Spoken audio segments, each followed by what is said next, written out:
What an abrupt ending to our song. Good morning, everyone. Welcome to Open Source Friday. Thank you for being here. Let's take this banner off because we're here. We're not streaming Zoom. Welcome. My name is Andrea Griffiths. I'm a Columbia dev in all the places. Thank you for being here for this special Open Source Friday stream.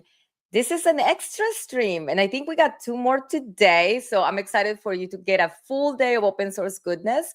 In today's stream, this first one, I think is going to be my favorite of the day because we have a project that has been doing some amazing things out for the community and is actually created, founded, engineered, scaled, and made possible by 2 amazing humans, one of which happens to be my colleague, and the other happens to be a GitHub star. So I am very excited to be with you here today. In case you're joining us for the first time, this is Open Source Friday, the show where we get to highlight the amazing open source projects, the maintainers, the contributors, and you. How are you using open source?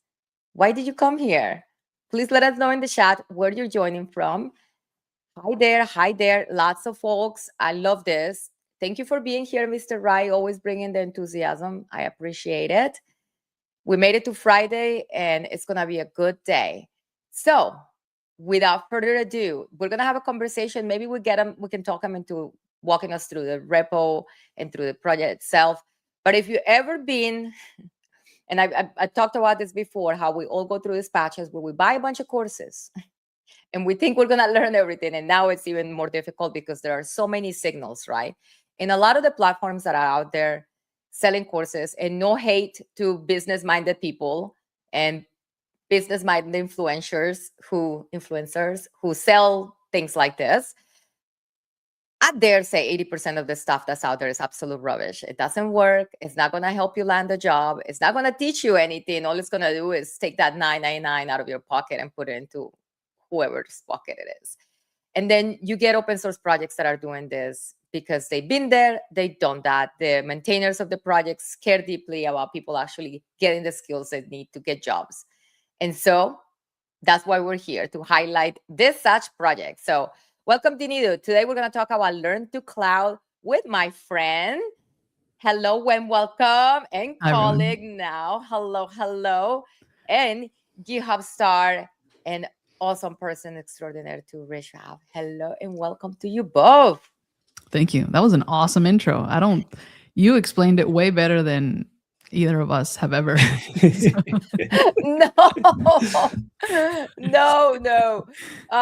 But really, it's true though.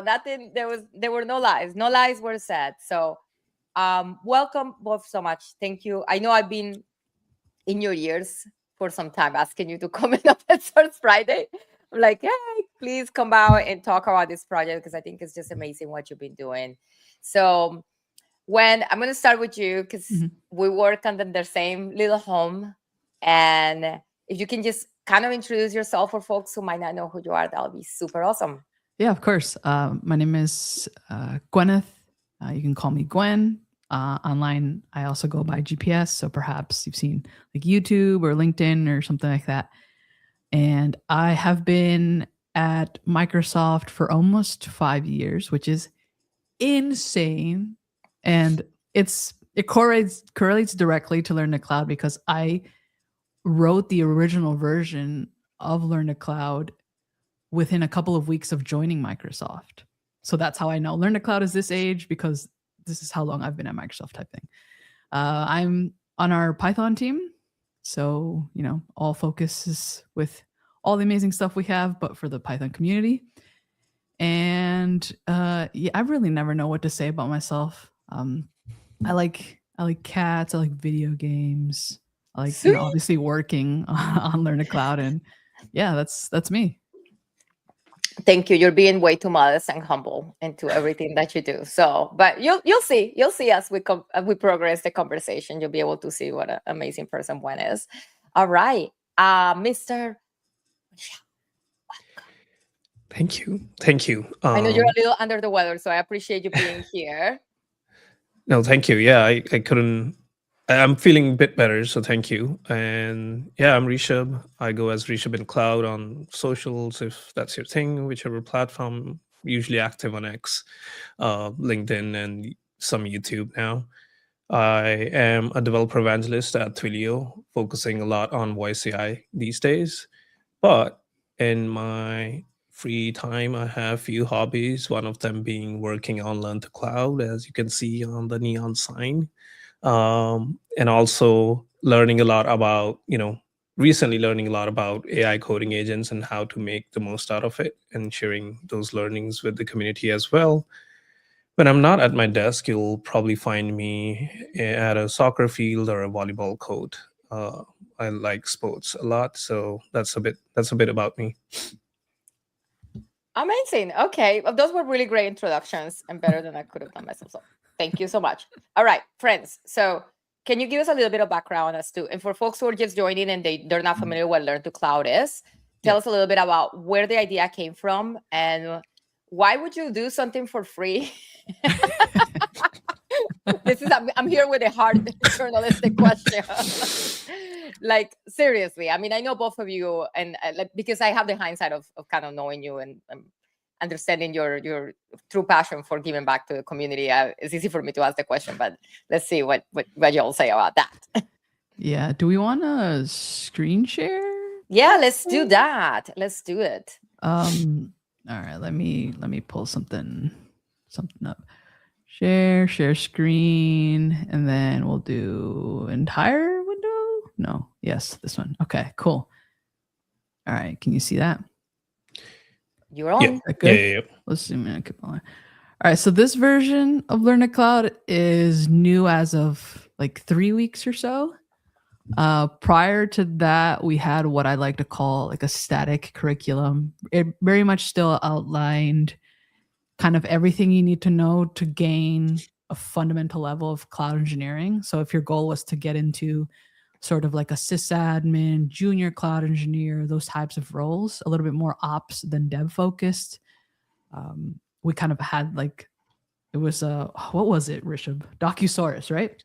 Docusaurus, It was Docusaurus deployed on Azure Static Web Apps, right? I think it was Azure Static Web Apps. Yep. Yeah. But we at the beginning of this year, we decided to kind of like move everything over to when we can talk about the backend if we wanted to later. But we wanted like auth so people could have like progress tracking and easier ways for us to kind of like update things on the fly, and also like opportunity for us to kind of play around with different like tools and engineering concepts and stuff like that. So it was a lot of learning from our end to like, how do we run this as cheap as possible, but also like a great experience for people. So anyway, you go to learntocloud.guide. You can only sign in with your GitHub account. And we did this intentionally because we verify your projects against your GitHub account. So that's why we ask you to sign in with that. But yeah, I think what has been very popular from our curriculum is we have this phase-based approach and everything builds on. So you start from like zero knowledge, right? And this is like the basics of Linux, networking, programming, just like concepts.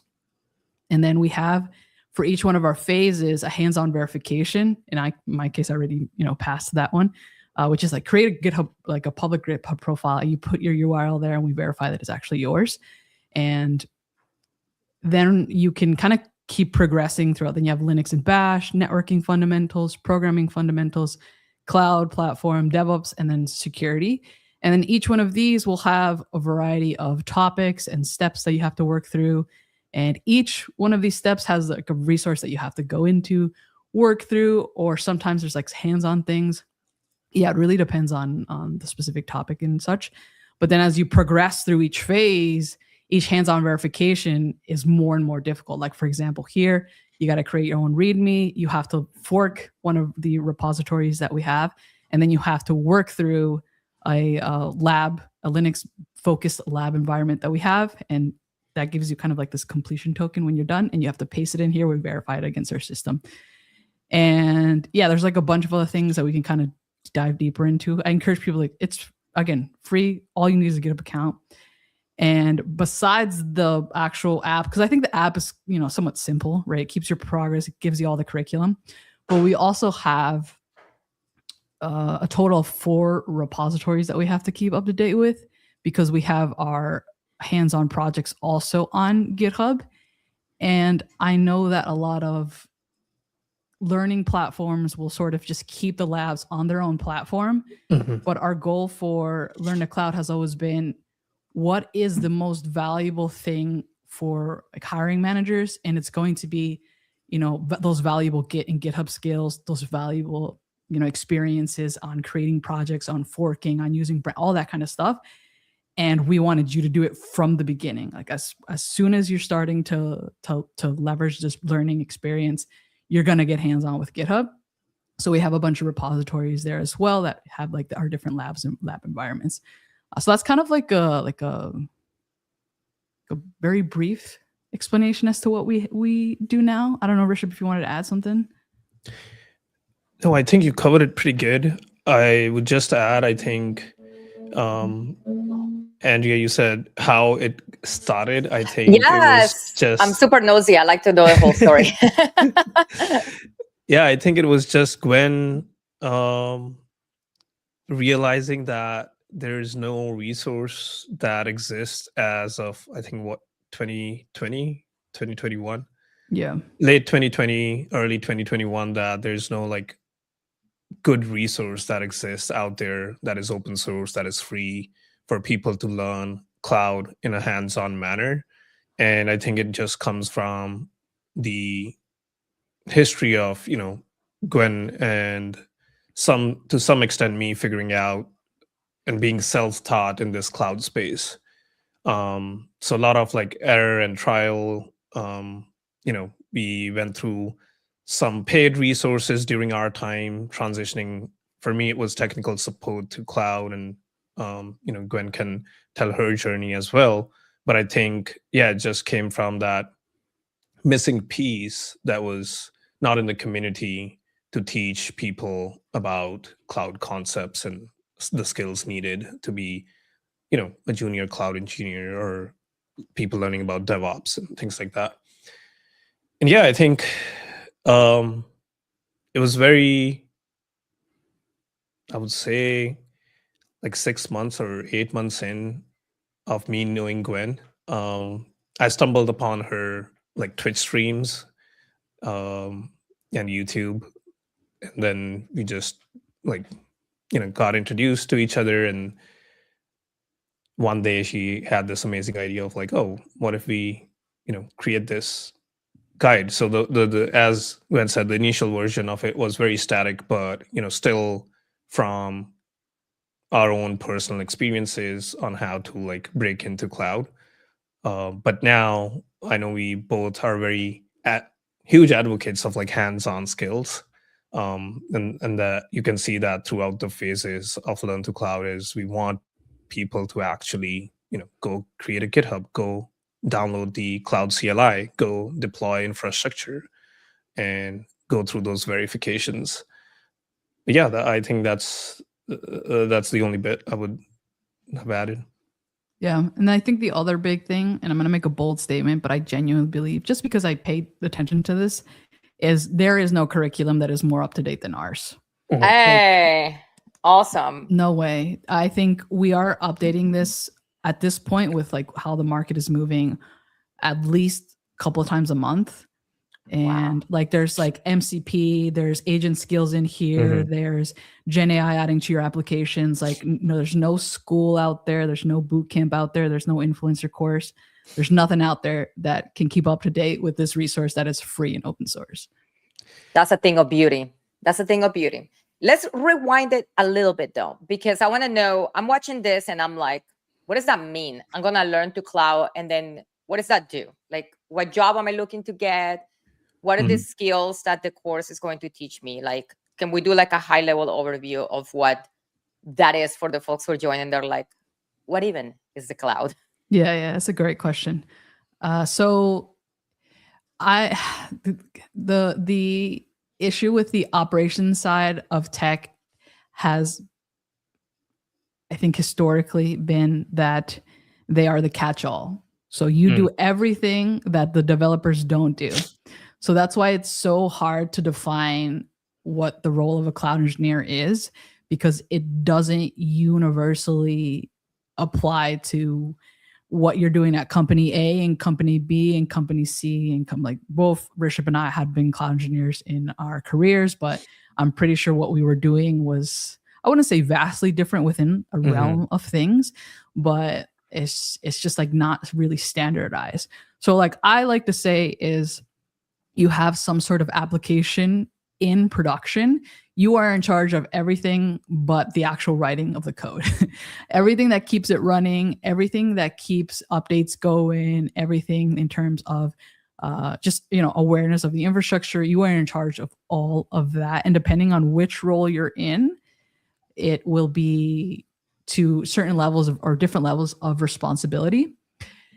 And for those types of roles, operations side, it has been, in my opinion, more friendly to people with non-traditional backgrounds. So people who are like going into the tech space without degrees, because you could start in help desk, tech support. I started like selling iPhones at an Apple store. What? You could start in, you could start in a geek squad. You can start in that type of role where you gain experience with like a ticketing system, troubleshooting, where you gain like those people skills, which are like customer service like type skills, right? And then you kind of work your way up. You do help desk, then maybe you do sysadmin or like network admin type, like, and then you maybe do like higher level tiers of that. And then, suddenly you're like in like the cloud / DevOps / space. So our goal has been, how do we create the best curriculum for people who are in those like help desk type roles, customer service type roles? They've got like a certain interest and they want to kind of move up. And that's why we have Linux. That's why we have networking. That's why we have cloud. That's why we have DevOps. And like inside the DevOps, there's like a variety of practices in there. That's why we have security, because you are the Swiss Army knife of the tech space. Like you at the beginning, at least, you can't focus on one thing. You got to have, you know, some skills across the board. And then as your career like moves up, you know, you'll niche into things. But that is the goal of the curriculum. And again, like Rishabh mentioned, is just representative of our own careers, like working our way up into this type of stuff. That's amazing. And I didn't know that was your background. I need to read about your origin story because that's fascinating. So you think it's actually a career path for people that are coming from non-traditional backgrounds that's much more accessible, like to get in tech? I think so. Yeah. Maybe. No. I thought Rishabh was going to say something because I heard something, but that's why I paused. But I still think so. I am such a big fan of like start in help desk, move your way up, and until this day, I still think that's doable. I know that's not accessible to everyone because, you know, it's not like it pays the best, and you have to put up with so much BS. I will tell you that the help desk role that I had was the worst role I have ever had, and I never wish it on anybody. But because I did it for a year and a half and I got the experience that I needed, and I went into it knowing there were days where I'm like, I just have to do this for a little bit more. I know it's a stepping stone, and it does do that if you know how to leverage it right. Yeah. But I still think if I had to start over in tech, like people ask me this all the time, I would do the same thing. I'd go find a help desk job and like kind of work your way up. That is such an amazing point. I just heard somebody say in a podcast this morning, I'm going to write about it because it's so good. I haven't finished listening to it, but it's like, there is no wrong way to start from the ground up. And hello, I started in support. So I'm like, I adhere to that same philosophy, like, honestly. And you get a deep empathy for people that are using, regardless of what it is. If your product is the best of the worst, you don't gain that kind of empathy for your users any other way. But Rishabh, what do you think about that? Yeah, I think as much now that I look back, I don't think I hate my time being in tech support that much, just because from the skills that I gained. During when I was in tech support, I was like, oh, I'm stuck in this. You know, you have customers yelling at you at times when you're trying to explain them a concept that why specific tech doesn't work the way they want it. sometimes customers might be lying about things they have done, but they haven't. So it's a challenging role, but I think the empathy part of it, the communication part of it, the documentation, the Mm. amount of knowledge bases that I wrote so that other tech support people can, leverage it, and the amount of detail you have to mention in it, like have screenshots, have exact steps, exact network CLI commands that you run to figure out why the DNS is not, working. It teaches you a lot. And then I think the way it works as a stepping stone is cloud is just a bunch of servers networked together. It's you once you figure out working with the servers on prem, which is in majority of the tech support roles and sysadmin roles traditionally been the case. You're figuring out how to support, and if you're working in traditional help desk, you're figuring out how someone laptop need to be fixed, and now you're doing that in cloud. The networks, the concepts, all of that is same, and also the soft skills. I think they're very important. So I think it's a great way, especially for non-traditional like tech career journeys. I think help desk or tech support is a great way to start and gets your foot into the industry. For for traditional, I think cloud is still very much underrated because a lot of the focus has been significantly on like SWE roles for like Yeah. computer science graduates and just the computer science field in general. But if you look at cloud, there are so many roles under the umbrella. There's network engineer, there's SREs, there are sysadmins, there are cloud architects, cloud engineers. There's also cloud support, which is a big role in all major cloud providers, and it pays very well. So Yeah, I think SWEs have had a prestige to them, and it's so interesting to see what's going on now with AI, and like it's like the thing that can be automated the most easily. I'm not saying that it's done right. I'm just saying that this AI stuff came into play, and like obviously because there was so much more code that these models could be trained on, like they have been like instantly usable with SWEs in their work versus like the operations side. A lot of it is still duct taped and band-aid together. Like I like to tell this story all the time. Is I was working at a company that had made lots of money, and everything they had ran on this 2006 Windows server that they just had to keep adding like memory and RAM to because they couldn't turn it off because at some point someone stopped updating the patches, and it got to a point where everyone was just scared, like we should just never turn it off, like never run any maintenance on it. And there's so much of the industry that relies on infrastructure like that, right? So there's, in my opinion, plenty of opportunity in that space. And I saw someone's comment that I kind of wanted to address here just because it's here. Someone said something about there's like some coworkers are scared to pass on knowledge and train other staff members in fear that they'll take their jobs. Gosh. Yes. And you asked the question like why we're doing this for free. And I'm gonna speak with confidence from both of our perspectives, Rishabh and I, but we always operate from a place of abundance. Like our lives are so full. Like we are so grateful to be able to be in the roles that we're in, making the amount of money that we make, having like the friends that we have, the connections that we have. Our partners are amazing. Our families are very supportive. Like we have everything we could have ever asked for. So doing something like this or working from a way where like I want to help others, I want to potentially do things so others can also feel this way. There's no other answer than doing that. Like there's at least in my opinion, I think like what could I do with more money? And perhaps I'm just too small-minded that I really don't have an easy answer to that. But if I ask myself, what could I do more to help more? What would it be? What would my life look like if I helped more? And I have infinite answers to that. So that's why we do this. I love that. 100%.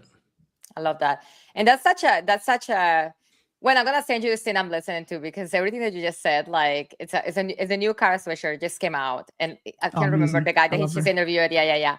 And he's saying the same. He just said the same thing. Like, and one of the things that she says, because she like started from the mailroom, delivering mail, like at the Mm. Washington Post. That's how she Mm. started. She's like, she learned that the people who are very good at their job and they're like really truly like just fantastic are the most generous, and then the people who are absolute crap are the ones that are like suck the most. I Like those agree. were the people that are the least helpful, and they were like the crappiest to her.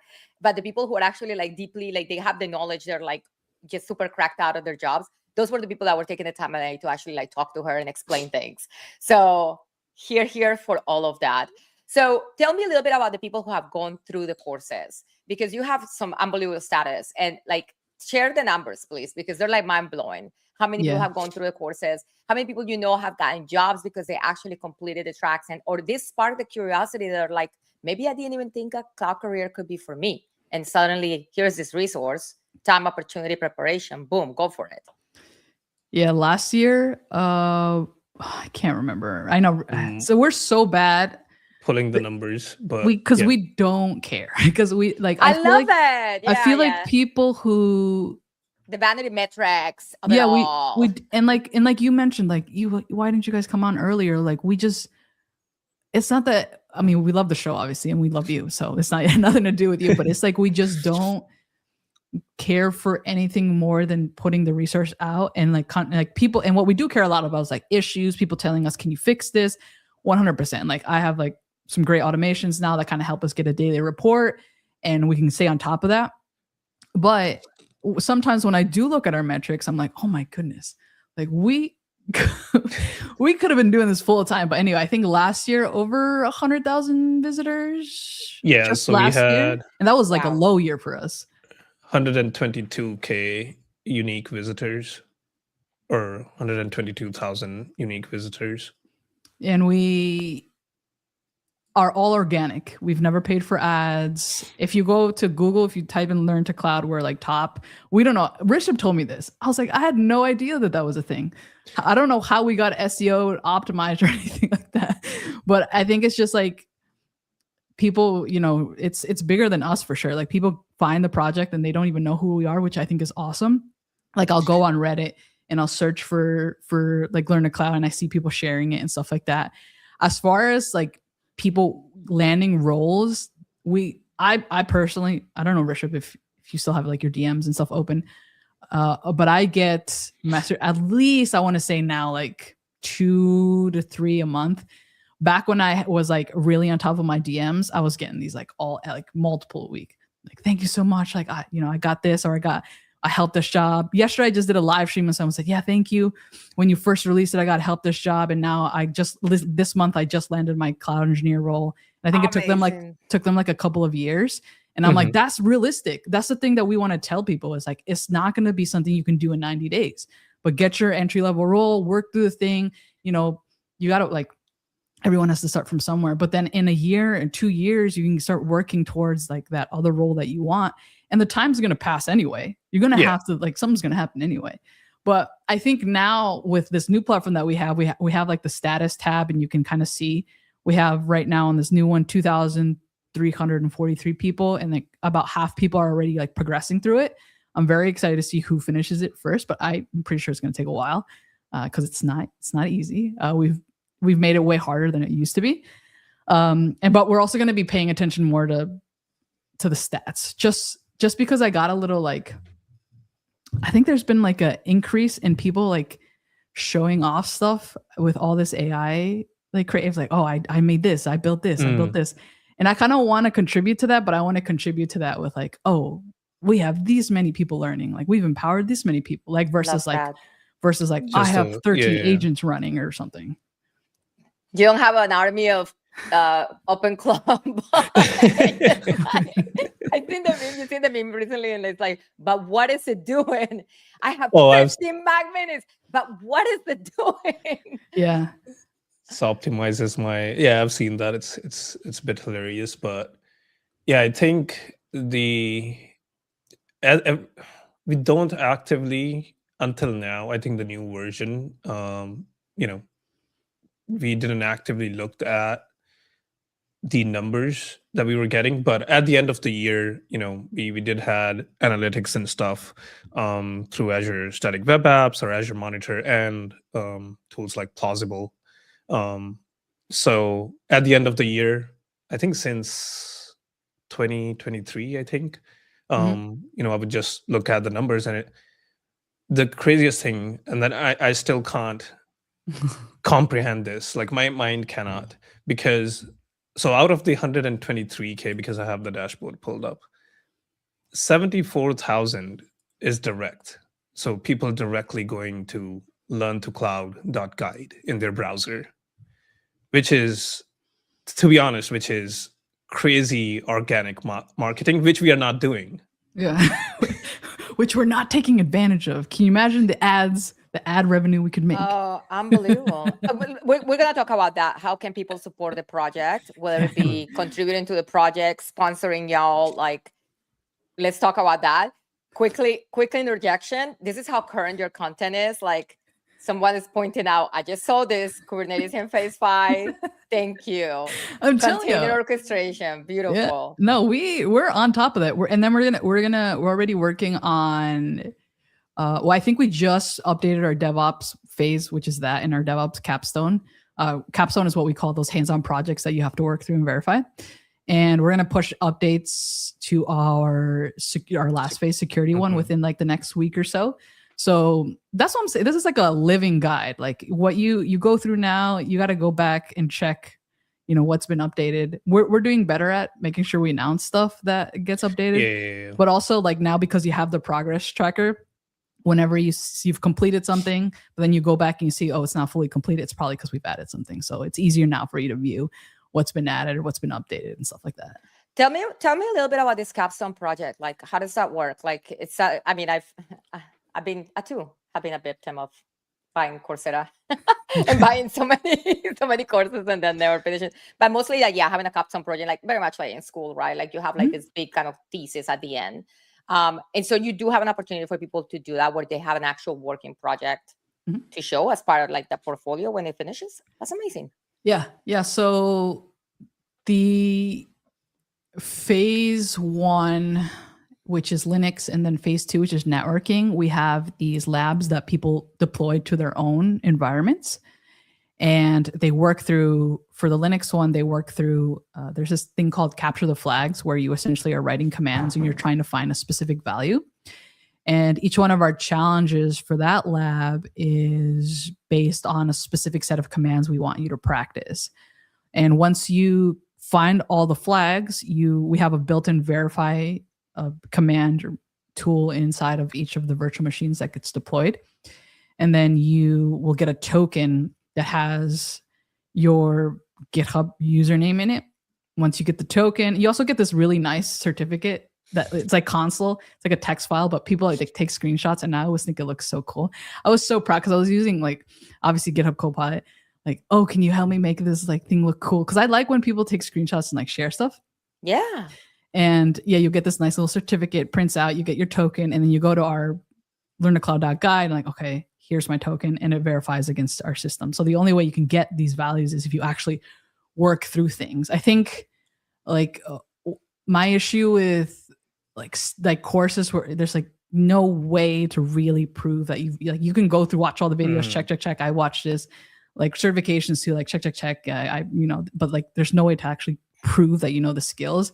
Our curriculum is intentionally like you cannot 100% it unless you go through all of it. Then starting from like our programming phase, so that's 3, you build a Python API, and then 4, you deploy it to the cloud.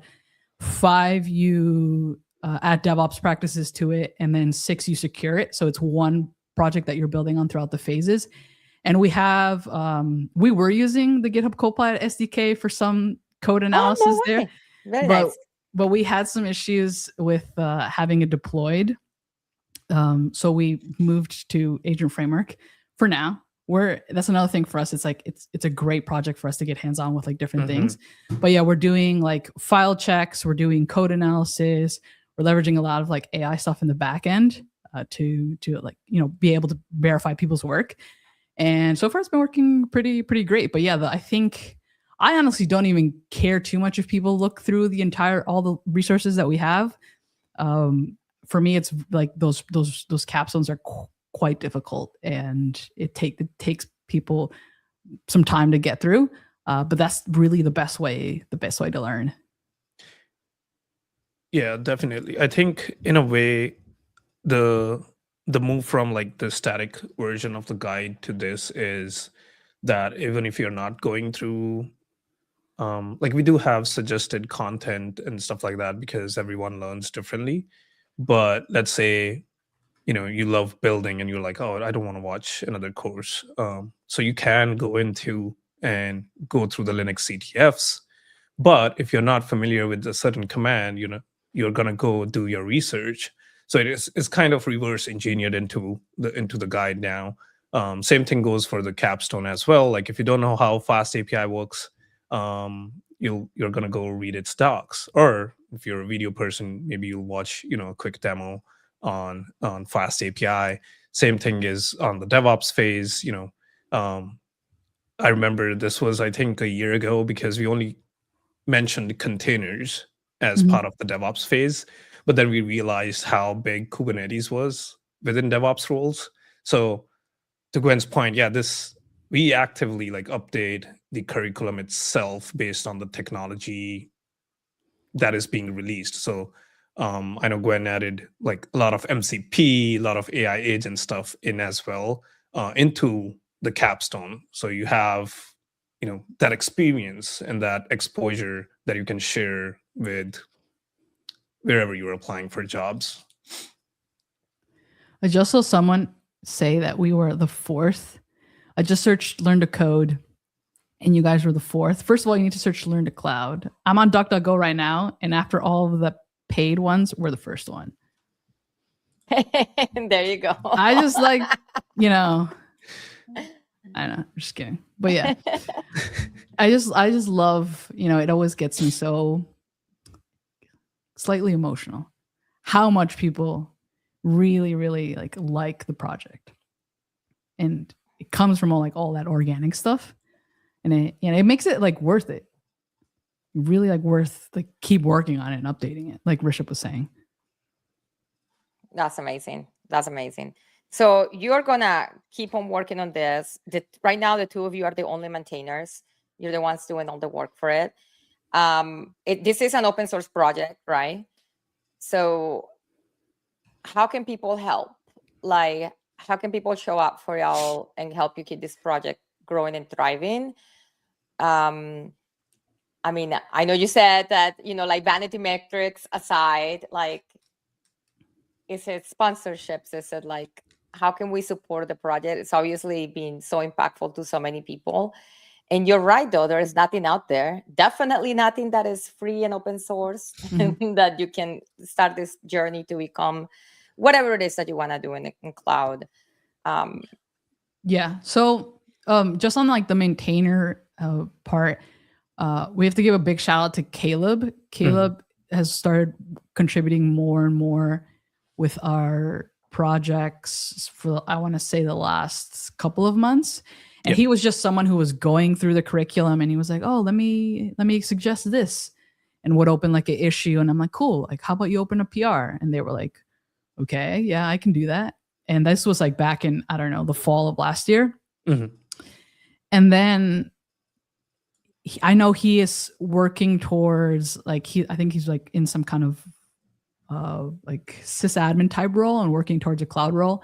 And I personally know that getting hands-on helping us build something like this would definitely help him gain that experience. So in January, when I was like, let's go and build this, I messaged him like, hey, come, help us build this. So now he's gotten hands-on with a bunch of our DevOps stuff. So CI/CD, our infrastructure as code. I know he's building Grafana dashboards with Rishabh.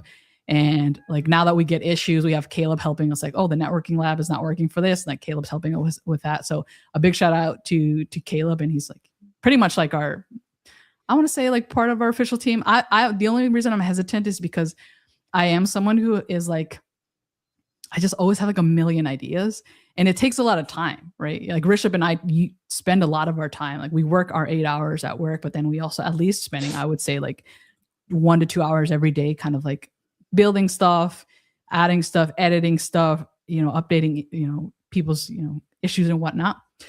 But I think for now, it's funny because Rishabh and I have not like synced about this, but for now, what we really want is just contributions and people's like feedback on it.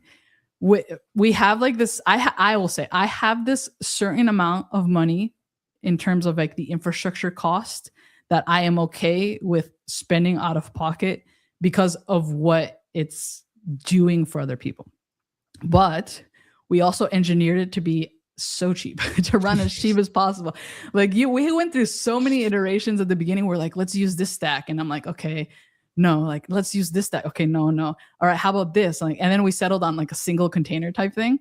You gotta write this out for those of us that are like, what? Another $10? No, for real. No, literally. Oh my goodness. We started at a SKU for our Postgres that I was like, I think this is probably what we're gonna need. And every day I have this agent skill. I use like the GitHub Copilot CLI. I kick it off just to monitor the database. And then within the last couple of days, I noticed like, oh, we could downgrade. We could save $7 a month. Boom, downgrade. ASAP. So yeah, so our goal right now is really to just like get feedback from people. We do have, you can like sponsor obviously the repository if you'd like. We have some people who have like contributed one-off things. We have someone who's like sponsoring $1 a month, which I think is freaking amazing. It's like whatever you can help us with. I think at one point in the future, we're probably going to get to a point just because of like the growth. Yeah. We are going to need help, but I don't think we're there quite yet. And so for now, hey, yeah, if you want to sponsor us, but there's also like buy me coffee links that Rishabh and I both have. But for now, we're not too worried. What we want more is like feedback from like professionals who are in the field. Like maybe add this, maybe provide this better resource, or like improvements to any of our hands-on labs. That would be awesome too. I think that's where the majority of the help could be, and like open issues, open PRs, stuff like that. Definitely. Okay, that's awesome. I think being, especially like if you're in the industry and maybe you have like a niche skill set. Let's say you're really good at cloud security. Yeah, if you want to check it out, go check it out. If you have really good feedback that we should maybe add it to our capstone or make the hands-on verification better, that would be really helpful. And in the past, that's how community contributions have come in, is from the industry experts from different fields. The other one I would say, which I think Caleb is a great example to, again, shout out to him, but if you're going through the curriculum yourself, be proactive about it. Like if there is something that was like, oh, this was this experience could have been better. Tell us. Open PRs. There have been few one-off cases where people were like, oh, I went through the CTFs and I think this could be improved, and they opened PR. So that way you're also getting a contribution to such an amazing, open source project that you can show off. Yeah, help others. There's no experience requirement level to help. Anywhere you're at, you can contribute to helping someone else. Whether that be, oh, maybe this word would explain this better, or this resource I found a little clearer. Like you right now, whatever you're doing, you can do something to help others. So, and whether that be contributing to our guide or any kind of other way, please do it. That's what we ask. I love that. The two of you have done so much already by starting this. And I mean, let me look through the questions before I get to my own questions. Let's see. There is, I think we all do. Hello World 8581 about the cost saving measures that you apply to the project. How much does it cost to run? I mean, if you want to share that, that's perfectly fine. If you don't, that's okay. Just know that you can contribute to this project. Like that sponsor that's sponsoring $1 a month is goated. Like what a legend. Give what you can. That's amazing. Yeah, I think the issue with this month, well, obviously we went live like middle of maybe 2 weeks ago. So right now it's looking like it's around $80 for 2,000 plus users. But the issue with that is we made a bunch of like changes to the infra so we don't have like a one stable 30 days of cost. But I think we're probably going to be hovering around that. The biggest cost saving thing is to use the simplest tech that you need. And that is the benefit that we have, that, you know, we don't need to have all the bells and whistles. We just need to, you know, provide a good experience and provide something that is like up to date.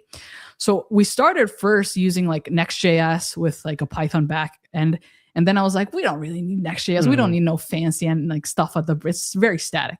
Then we moved to, we're still using React, but we were using Vite. And I can't remember what else, but we still had like, okay, maybe let's use like 2 containers. And then we were like, no, maybe let's use just like a static web app at the front and then like a container at the back end. And then because it's primarily using GitHub Copilot to like build everything out. And then at one point I was like, let's just use, we use like Fast API, HTMX, and Alpine.js. So that's literally it. That's the whole thing. Just such a simple thing. And it runs in one single container. And we have a Postgres database, obviously. But yeah, right now it's looking to be around, it's like, I checked this morning, it was like $72. So I'm just going to round to 80. But we'll have a better idea of what that looks like next month.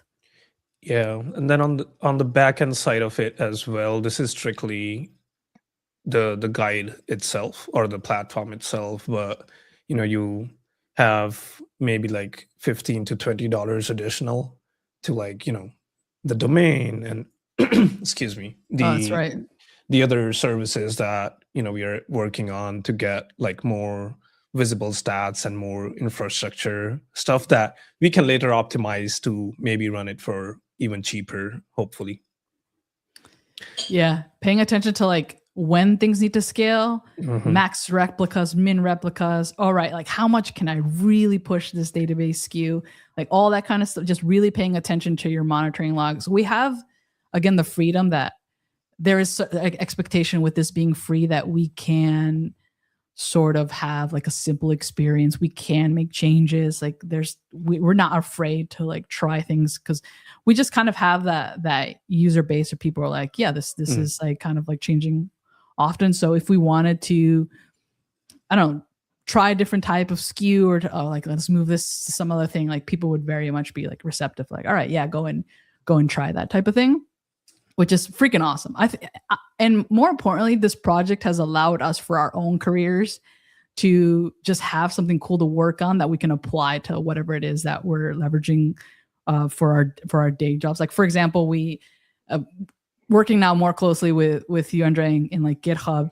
Like you have like those launch videos for the models, and like I know, oh, I need to get this task done anyway. Let me just record it for a demo. So it's great for that. It pays us so much more than money could ever in our opinion. So yeah, it's worth it. Oh, I love that. Listen, y'all, the two of you are very generous because you didn't even begin to explain the cost to you like what it costs to hire both of you to do something like this. Oh yeah, we didn't even talk about that. Yeah. But you do it for the love of the craft and to give back to the community, and that is fantastic. And if you're watching this and this is your space and you're like, yeah, I am that senior person that has been there, done that in cloud, and I can go and actually contribute, be it a review of a module or add another exercise, like go for it. There's like, this project is obviously so meaningful to so many people. I think we need to talk because I love to do something IRL for the people that are IRL inside this box, friends, because we ain't got no budget, okay?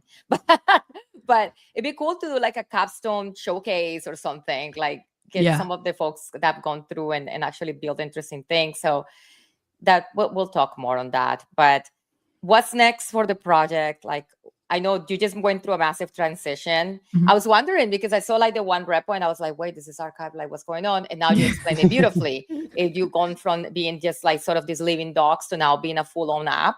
Yeah. That must have been a lot of work and time. Anything else on the sort of roadmap for the project itself? I want us to make more labs for sure. I feel like people are having such a great time working through them. And the best part about them is in order for you to even be able to go through a lab, you have to deploy it on your own. So you get like that instant kind of dopamine hit of like, oh my goodness, I just deployed something completely by myself. And you kind of get that, like, every time you do something like that, it establishes like this belief in yourself that you can do it more, which I think like most educational platforms kind of remove from you. Like you just click a button and boom, your thing is there. Whereas here you have to run commands. If there's any error, you kind of like have to work through it, and then you get to like the actual thing that you have to work through. So I want us to make more of those, and we have. We could have spoken about this too, but we have like a bunch of skills now and automations that help us create labs and verify labs and stuff like that. So stuff like that is fun to do. Yeah, create more labs. Obviously, we have to QA our final phase there for the security stuff. But yeah, I don't know. Also, like, well, we have ideas that come up, like, let's do this, and then we'll just do it. We don't really plan. We just do it. No sprints or anything. It's just, Gwen going off in Discord and saying, oh, this would be cool. And then 2 hours later, you see a PR. Discord, let's share that as well, right? Because you do have a Discord for the folks that are going through it, or this is just the two of y'all doing just your us, planning? Just us. Okay. We're leveraging now GitHub discussions. Our goal is really, we want people to get hands-on with the stuff that they're gonna use in their roles. And I don't really know if a lot of people use Discord at their job, but yeah, the more we can get you to use like GitHub and all that stuff, the better it is for you. Yeah, and I think, in terms of some of the direction, we need a good verification stuff for security phase, but then also trying to bring that CTF kind of labs that Gwen mentioned to the DevOps phase and the security phase, because of how just the way it works. Like if you few of the folks who are in the first phase, which is Linux, the way it works is you need to have Cloud CLI installed of your chosen provider. You need to have Terraform installed, and you deploy this infrastructure as code template that we provide with the lab setup. But if you think about it, you're going to learn these skills in phase 3, and that kind of builds the confidence that, oh, I just deployed something using my Cloud CLI, using infrastructure as code right in phase 1. And I think we want to keep that kind of belief and magic going on throughout the entire curriculum. Yeah, that's that journey. Like, I'm such a big fan of stories.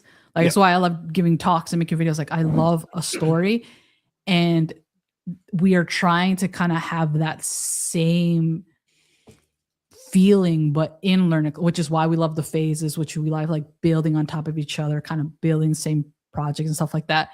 But yeah, we were talking about like, what if like the output of this lab was the input of this lab, and like we were going off like, oh, we could do that, dude. Like, we should do this. Like, we get so excited about adding new things. But yeah, I think we're gonna probably, once we have everything kind of up to date, we're gonna move into like, what can we do for our labs to not only make it more enjoyable, give you more of those moments of like, I can't believe I just did this, I accomplished this on my own, but while also like giving you like challenging things to work through.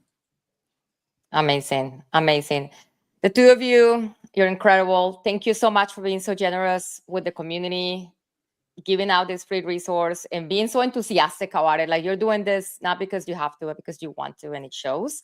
Thanks for coming to Open Source Friday. Please, I know you're not chasing the spotlight, but please let us shine the spotlight on what you're doing, because it's so important. I love the time machine question. Actually, when you actually kind of answered your own version of it earlier, when you're like, if I had to start over, I would do it the same way. But I'd love to ask each of you in closing. I know there's a lot of uncertainty in the market right now. There's a lot of people that actually just love their jobs, and it's hard. It's a tough market flooded with very brilliant senior people. So any advice that you have for folks who are watching, either whether they're thinking about digging deeper into their careers and including cloud as like, this is another skill set that I didn't have before, or any advice overall that you think can be useful that'll be, again, just asking for more extra generosity. That'll be great. And we'll start with you, Gwen, if that's okay. Yeah, of course. I think, again, if I had to start over, I would do it the exact same way. Find any job that will give me a opportunity and work my way up. I more than ever, I think it is important to develop your soft skills. So being able to have conversations with people, being able to work through things via, communication, being someone that people want to work with is so, so important, especially now when people are spending more time, planning than the actual like technical implementation, because now we have a bunch of tools that do the technical implementation. So there's more time to like, all right, what do we really want to build? What do we need to plan? What like that? And then that is like human to human interaction. And that's purely communication. I know like tech has been notoriously like the field for introverts and stuff like that. And find a way where, whoever it is that you are, whichever level of, comfort that you have with these types of interactions, like how can you kind of do it the best way, while you're also, working with other people and being someone that other people want to work with as well. I think that's more important than ever, like the people skills. But also like maybe I'm just way too positive, and because like Rishabh and I come from like, having negative $200 in our bank accounts. Like Rishabh worked at a gas station, I worked at the mall selling phones. Like if we had to go back to that, I'm pretty sure we'd figure out a way to like, work our ways into something that we quite enjoyed.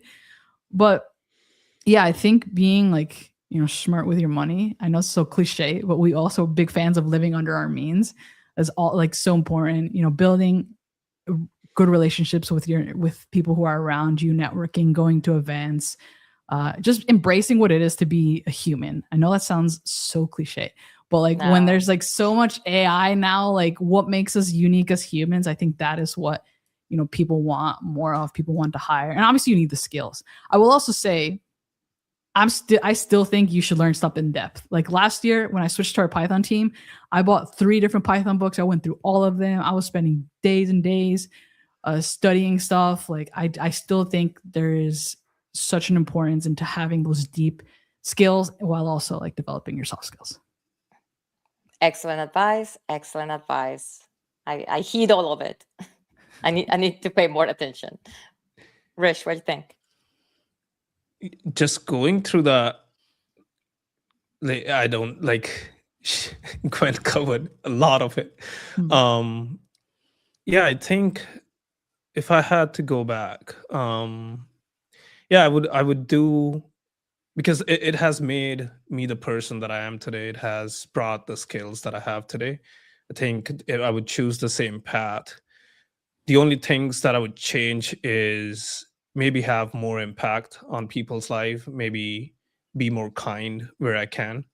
But that's about it. But if I have to give advice, I would say, yeah, like figure out what you want to do pretty early on. I think that's one thing that I could have also used as advice.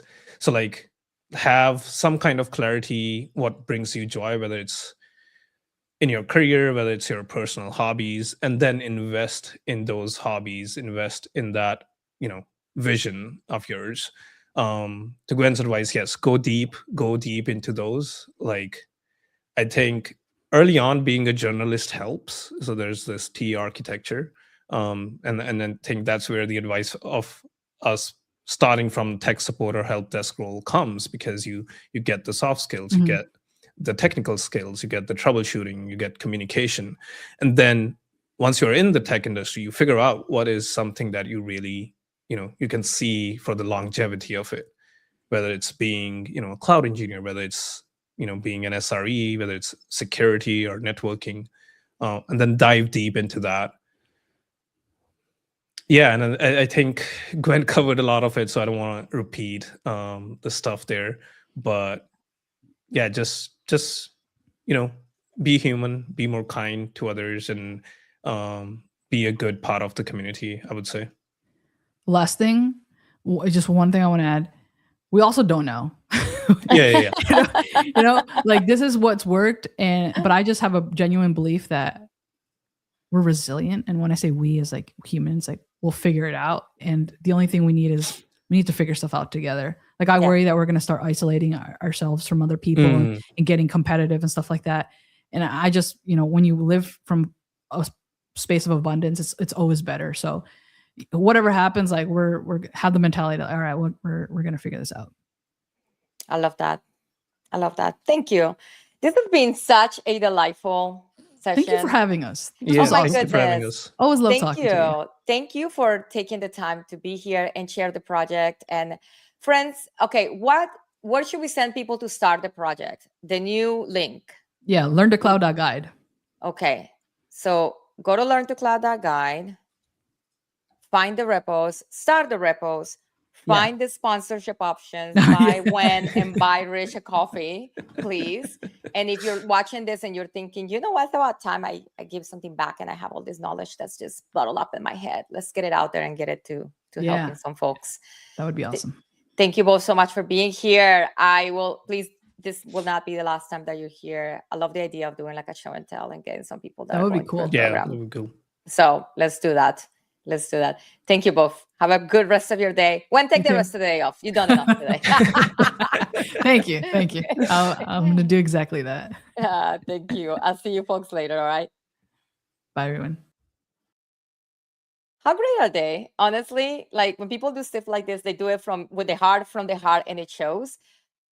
Do not sleep on this opportunity to go learn. Even if you're not thinking a path to cloud engineering, it's like, oh yeah, that's not something I'm not into it. That's not something I want to do as a career path. Just learning the set of skills, going through the exercises, like that's not going to be time wasted. So take advantage of it. Don't forget to go by, please. Thank you all so very much for being here. Azad, thank you. I appreciate you being here. Pearl, you're amazing. Thank you for all the very thoughtful questions and comments as well. I love to come and sit down and have a cup of coffee with you. We can do virtual ones. Honestly, one of the things that I've noticed about people, and this is true to the podcast I was listening to earlier that I mentioned, that the people that are like genuinely just really good at what they do are often very generous with their time. So ask away. What's the worst that can happen? They say no. Take care, everyone. Thank you for being here. I'm going to leave you with the mandatory promo. What are we going to play for you today?